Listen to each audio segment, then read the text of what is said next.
C'est dire pour les aider. c'est dire l'isolement. Tandis que Nicolas Sarkozy sort sur le perron de l'Élysée. Il s'est entretenu avec Emmanuel Macron pendant un peu plus d'une heure, comme l'avait fait avant lui François Hollande. C'est à l'invitation d'Emmanuel Macron qu'il s'est rendu dans son bureau. On l'écoute. Je ne veux pas commenter le détail de mes conversations avec le président Emmanuel Macron. La situation internationale, je ne l'apprendrai à personne, est grave et suscite de très légitimes inquiétudes. Ces inquiétudes et cette gravité imposent à chacun de garder un grand sang-froid. J'observe que l'agressivité, et le mot est faible, dans les relations internationales, ne cesse de se déchaîner semaine après semaine.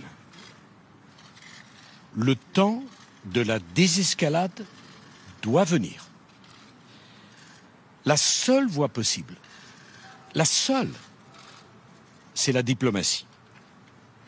Car l'alternative à la diplomatie, c'est la guerre totale. Soit la diplomatie, soit la guerre totale. Et cela, je veux dire la guerre totale, aucun peuple à travers le monde ne peut le souhaiter. C'est la raison pour laquelle j'ai approuvé la démarche du président Macron lorsqu'il est allé à Moscou.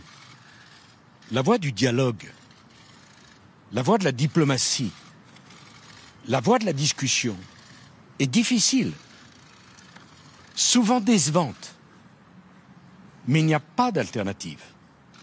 Il faut donc continuer dans cette voie. Il n'y a pas d'autre choix. Et si la France ne le fait pas, personne ne le fera à la place de la France. C'est cette voie qu'il faut emprunter. Et enfin, je pense qu'il va falloir faire preuve d'imagination et de créativité pour créer les conditions de l'installation de nouvelles institutions multilatérales. Aujourd'hui, plus rien ne marche. L'OTAN, ça ne fonctionne pas. Le G7, ça ne fonctionne pas. Le G20, dont j'ai voulu la création, ça ne fonctionne pas.